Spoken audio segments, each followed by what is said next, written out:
For my daughter's 8th birthday, my parents mailed her a pink dress. She looked excited at first, but then suddenly froze. "What's this, Mommy?" she asked. I leaned in to get a better look, and my hands began to tremble. I didn't cry. I just reacted. The next morning, my parents wouldn't stop calling. The package had arrived on a Thursday, a brown box, one corner slightly dented. Maya's name was written across the shipping label, in my mom's handwriting. That familiar, careful slant she reserved for parcels and those subtly hostile Christmas cards. I didn't think much of it at the time, assumed it was a late birthday present. No big deal. I opened the door, brought the box inside, and set it on the table, right beside some half-finished cereal bowls and a unicorn drawing Maya had only half-colored. The usual morning mess. Maya's eyes lit up when she saw it. She adores getting mail. You could wrap a pebble in tissue and she'd treat it like treasure. She'd thank you like you'd just cleared her college debt. She was wearing socks that didn't match and still had toothpaste on her chin. I told her to go ahead and open it, so she did. Inside, wrapped in a single sheet of crisp white tissue paper, folded neatly, just like my mother always does. Maya peeled it back and let out a small gasp. "It's a dress," she said, holding it up.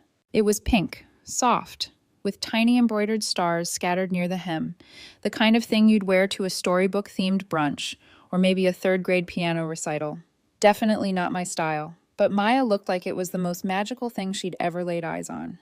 "Wow," my husband said, glancing briefly from his laptop. "Fancy. She'll outgrow it in a few weeks." "Probably," I replied, not unkindly. Maya gave the hem a twirl, spun herself around in a gentle circle. I almost called it sweet.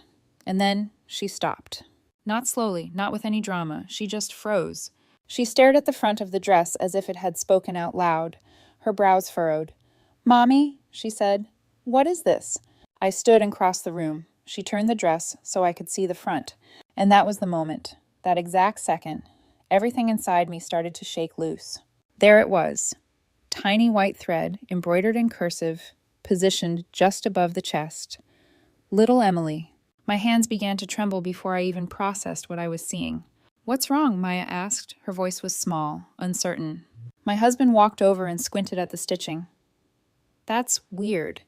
Maybe they meant to personalize it and just got the name wrong?" "Was it a mistake?" Maya asked. "Did they think I was someone else?" She looked up at me again. "Who's Emily?" I didn't respond. Not out loud. But in my mind, I said it. "We don't speak of Emily in this house. Not because it's forbidden, but because we know better." "I don't mind," Maya said. "It's still pretty. I can wear it, even if the name's not mine." "No," I said, "you're not putting it on." "But it's okay. You're not wearing it." I didn't raise my voice, but I left no space for argument. I took the dress, gently, but with finality. I left the room. Didn't slam anything. Didn't explain. I just walked into the bedroom and closed the door behind me.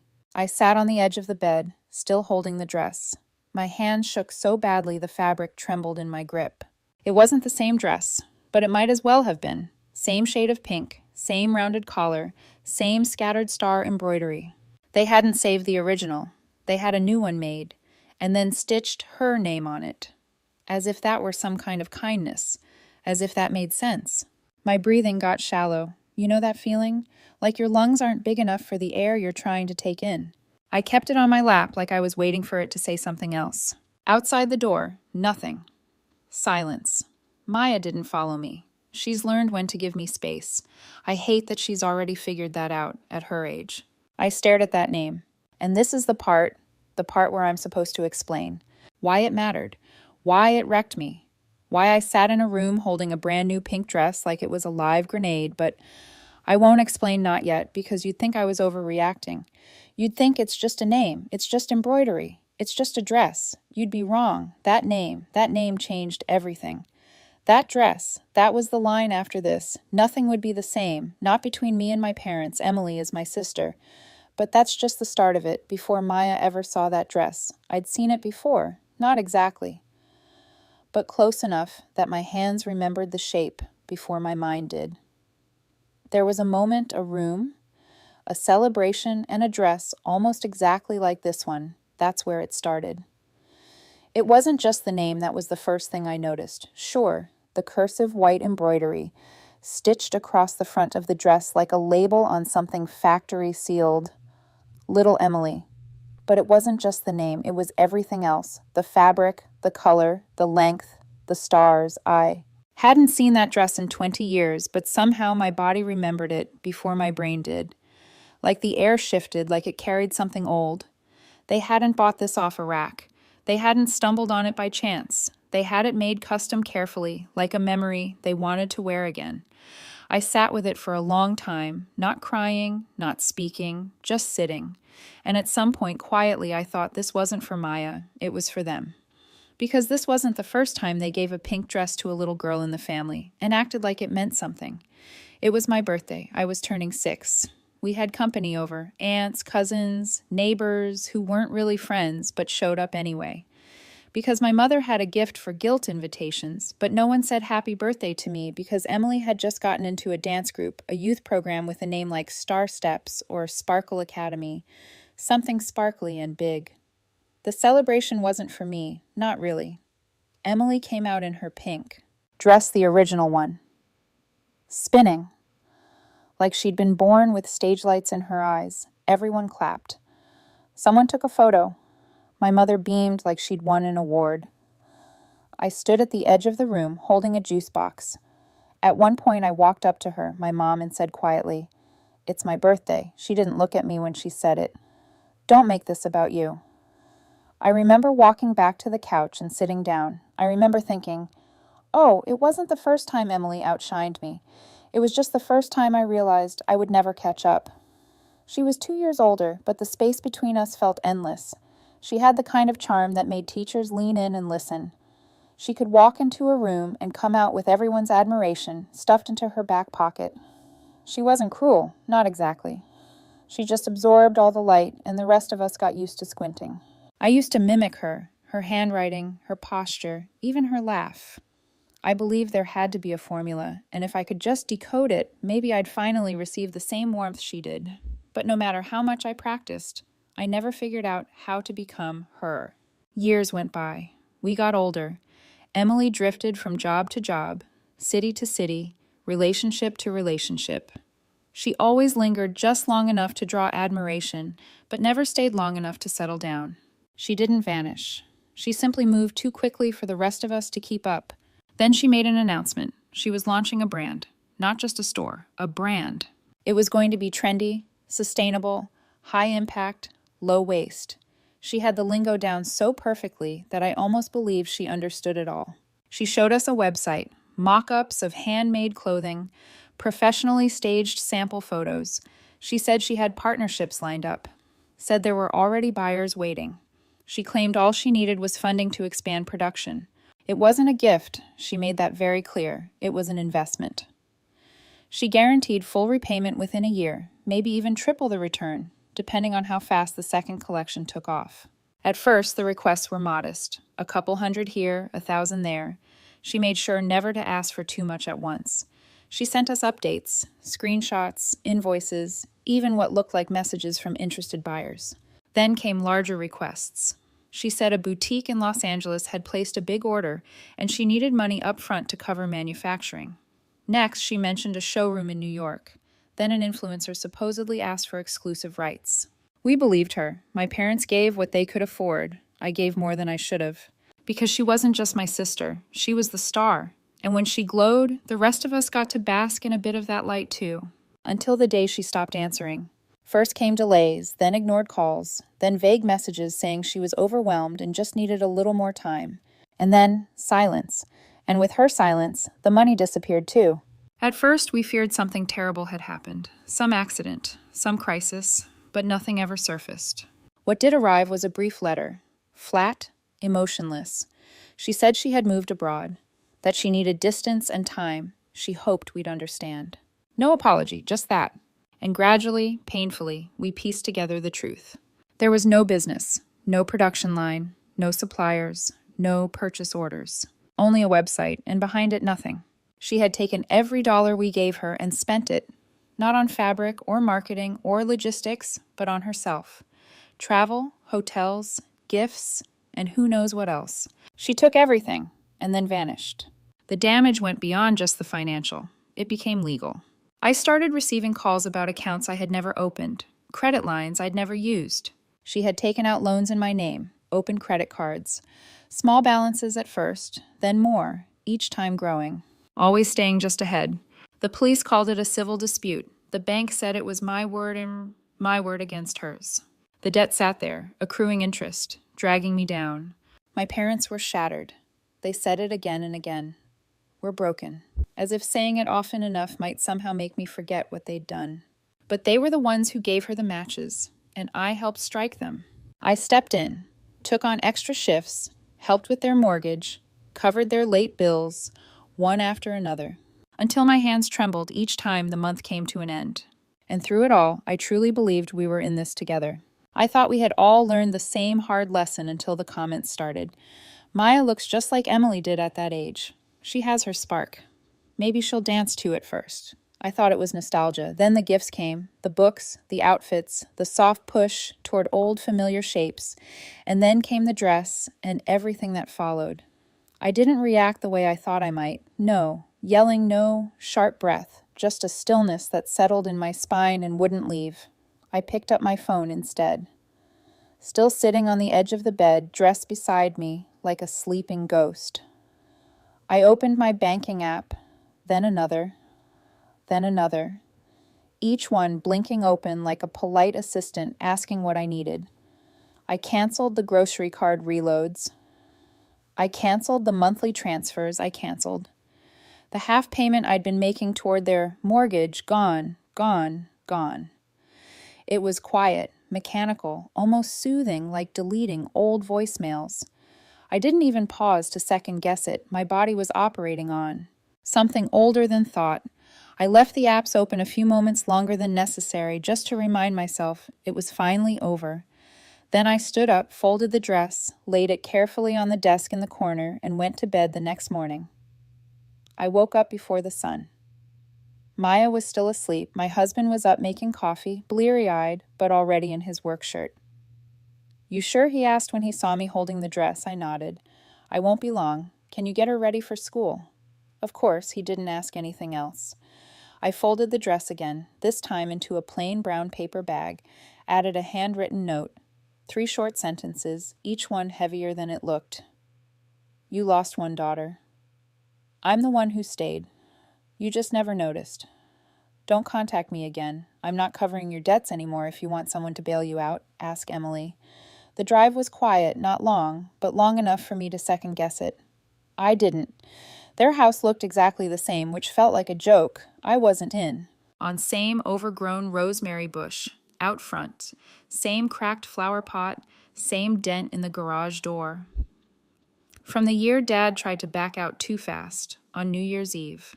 I got out, walked to the porch, set the bag down, no doorbell, no passive-aggressive knock, just me, standing there, then walking away. The first call came at 9:00 a.m., then another by 10:00. I had 6 missed calls and 2 voicemails by 11:00. I stopped counting. I listened to one of the voicemails just to get a taste, my mother's voice sharp with disbelief. What is this? You're returning a birthday gift. What kind of message is that? Then my father background grumbling. And what does she mean? She's not going to pay anymore. What the hell is she talking about? More calls, more texts. Most of them unanswered. Some of them unrepeatable at 12:27. I picked up. I don't know why. Maybe because part of me wanted to hear them say it to my face. Or maybe I wanted to say something back. My mother didn't waste time. You're being cruel, she snapped.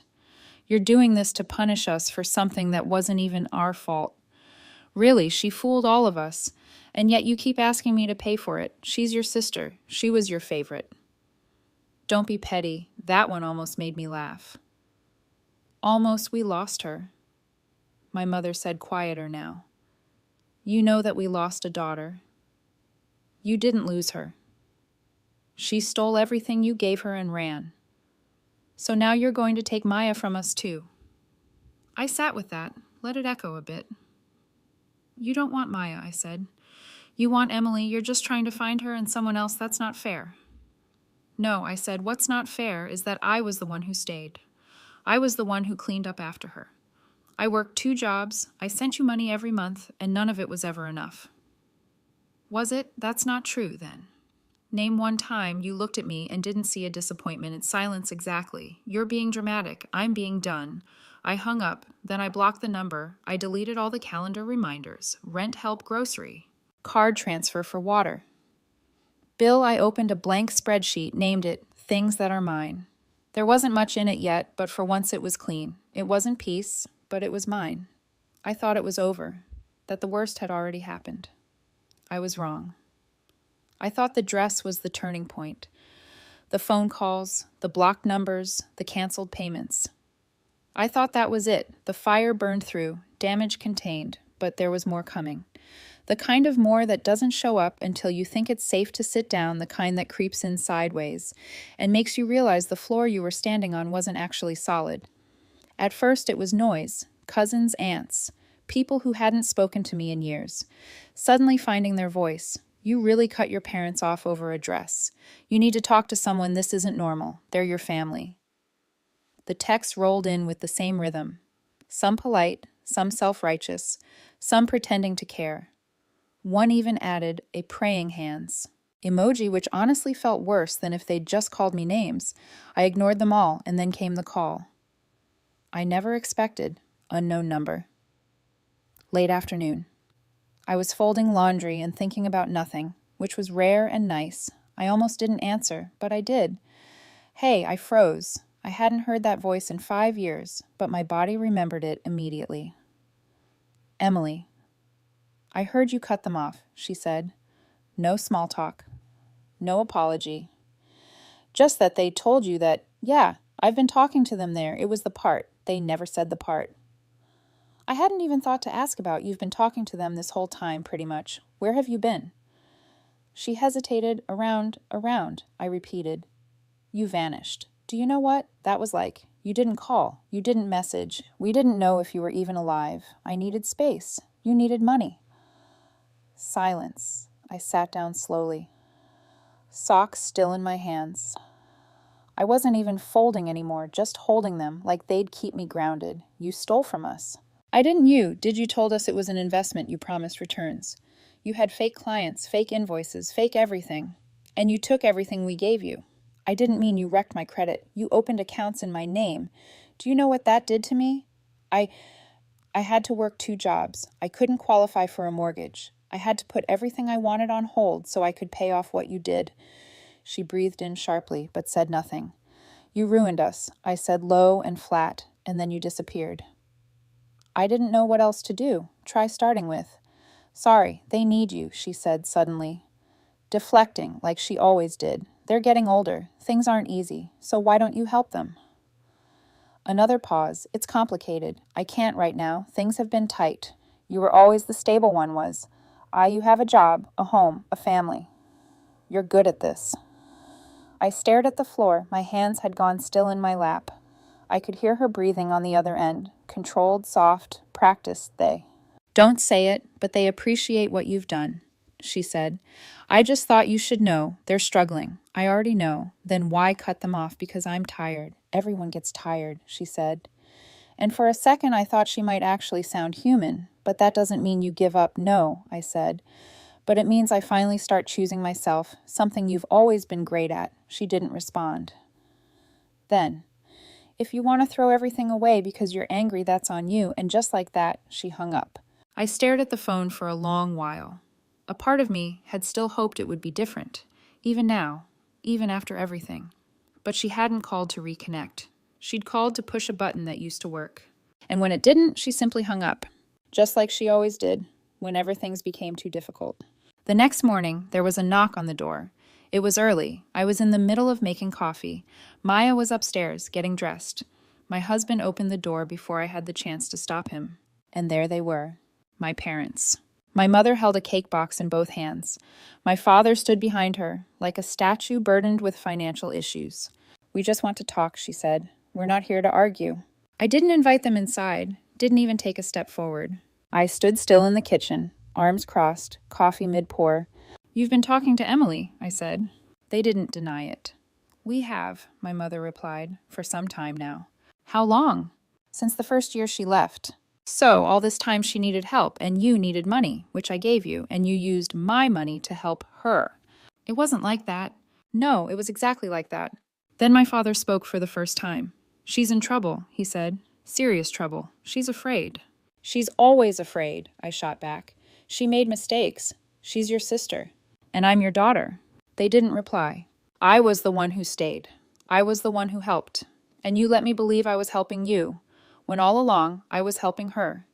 You just didn't say it out loud. We didn't know how to tell you. I let out a bitter laugh, quiet, sharp. You watched me juggle 2 jobs. You watched me pay your bills. And you said thank you, straight-faced, while sending my money to the very person who caused the mess. It's not that simple. Then explain it. Make it simple. Make it make sense. But they couldn't. She's our daughter too, my mother finally said. So am I. My husband hadn't spoken since he opened the door. Now he stood behind me, arms folded, expression unreadable. Not angry, just done. I think it's time for you to go, he said calmly. They didn't argue. They just looked at me, as if I were the one who'd broken something. And maybe I had.